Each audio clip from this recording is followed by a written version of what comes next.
बढ़ते आगे, मुख्यमंत्री मनोहर लाल ने पंचकुला और करनाल के लिए इलेक्ट्रिक सिटी बस सेवा का शुभारंभ किया है। सीएम ने इस मौके पर पहले 7 दिन इलेक्ट्रिक सिटी बस सेवा मुफ्त करने की भी घोषणा की। उन्होंने पंचकुला और करनाल के लोगों को सिटी बस सेवा शुरू होने पर शुभकामनाएं भी दी हैं। 2 तस्वीरें जहां पर आपको बता दें कि इलेक्ट्रिक बस सेवा की शुरुआत हुई है पंचकुला और करनाल की। पंचकुला में विधानसभा स्पीकर ज्ञानचंद गुप्ता मौजूद रहे। इसके अलावा करनाल की अगर बात की जाए तो यहां पर सांसद संजय भाटिया आपको बता दें मौजूद रहे। दोनों ने ही इस बस में भी सफर किया। इस बस की अगर खासतौर पर बात करें तो ये एसी बसें हैं। इसके अलावा इनमें कैमरे भी लगे हुए हैं।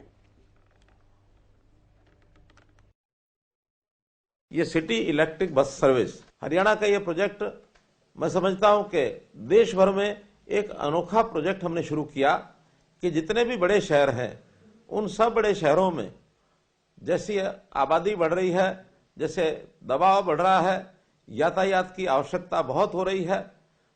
जब लोग अपने व्यक्तिगत साधनों को लेकर चलते हैं तो उससे प्रदूषण भी बढ़ता है, ट्रैफिक बढ़ता है और जीवन की एक प्रकार से ऊहापोह में हमारा समय साधन बहुत बर्बाद होते हैं।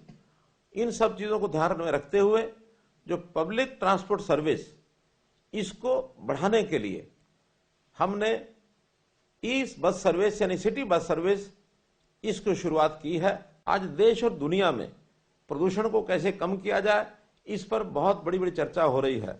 जैसे अभी G20 सम्मेलन हुआ, G20 सम्मेलन में एक यानी समय के सत्र इसी बात के ऊपर विचार किया गया कि हम देश और दुनिया के अंदर कैसे अपने यातायात यानी साधनों को किस प्रकार से सुगम बनाएं और कैसे प्रदूषण के ऊपर रोक लगाएं।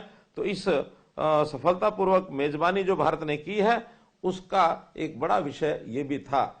इस प्रकार देखें तो हमारे 7 बड़े शहर इनमें आज ये सर्विस हो जाएगी और बहुत जल्दी अगले ही चरण में 5 और शहरों के अंदर जिसमें रोहतक है, हिसार है, इसके अंदर मानो अंबाला है, सोनीपत है और रेवाड़ी है।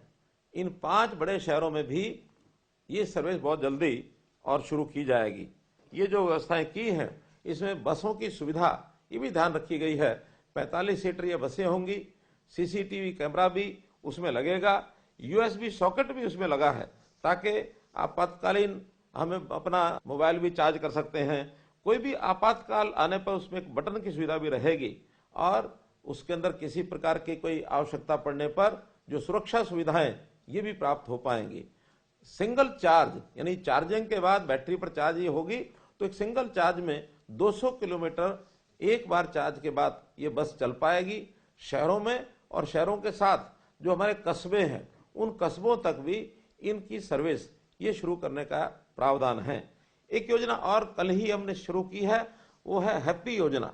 जैसा हमने हरियाणा में जो अंत्योदय परिवार परिवहन योजना अर्थात गरीब परिवार जिनकी आय प्रतिवर्ष 1 लाख रुपया ये इससे कम है, ऐसे परिवार के सदस्यों को वर्ष भर में 1000 किलोमीटर फ्री सेवा ये सुविधा हमने उनको दी है। और कल से इस समय तक जो मैंने जानकारी ली है, हालांकि इसका कोई प्रचार बहुत नहीं किया गया है, तो भी 3500 से ऊपर लोगों ने और कूपन प्राप्त कर लिया है, उसके लिए अप्लाई कर दिया है। तो ऐसी एप्लीकेशन मांगी गई हैं। 50 लाख के लगभग ऐसे प्रदेश में लोग होंगे जिनको इस हैप्पी योजना का लाभ जो है वो मिल सकेगा। 50 बसें जो हैं शहर को मिलने जा रही हैं। एक शुरुआत हुई है कुछ ही दिनों के अंदर। आप देखेंगे इससे पहले जो मिनी बसेज आई थी वो भी लगभग 50 बसेज यहाँ पर पंचकूला के अंदर आई थी।